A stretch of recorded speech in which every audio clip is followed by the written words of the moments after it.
All right, folks, gather round because today I'm taking you on a whirlwind tour of one of London's most iconic landmarks, Trafalgar Square.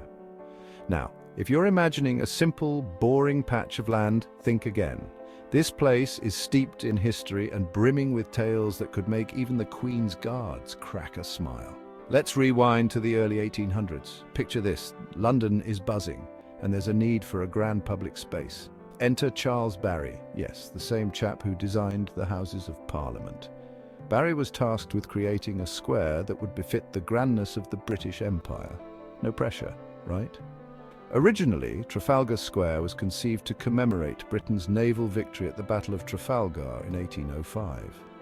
Admiral Lord Nelson led the British fleet to triumph against the combined forces of France and Spain. And what better way to celebrate than with a towering column and a lion or four? Speaking of which, Nelson's column, that iconic 169-foot-high monument, was completed in 1843.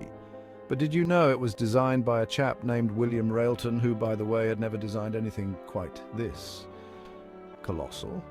The statue of Nelson himself stands proudly atop, gazing southwards as if he's still keeping an eye on those ambitious French. Now let's talk about the lions. You see those four majestic bronze beasts lounging around Nelson's column? They were added in 1867, designed by Sir Edwin Landseer.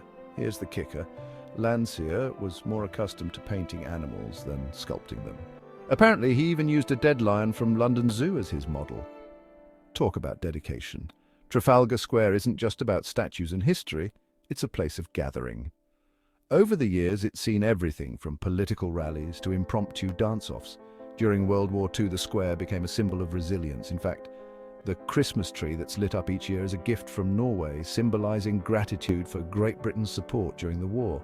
And let's not forget the fountains. These splendid watery wonders were installed in 1845 to reduce the space available for crowds. No joke. They were redesigned in the 1930s by Sir Edwin Lutyens, yes, another Edwin, who added some modern flair with his Art Deco touch. Fast forward to the present day, and Trafalgar Square is still a hub of activity. From the ever-changing Fourth Plinth, which showcases contemporary art, to the celebrations of St. Patrick's Day, Chinese New Year, and Pride. It's a vibrant mix of old and new, tradition and innovation.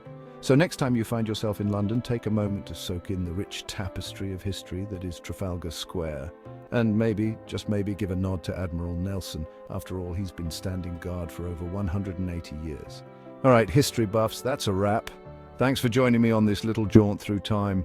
If you enjoyed this dive into Trafalgar Square's past, don't forget to like, subscribe, and hit that bell icon. Until next time, cheerio.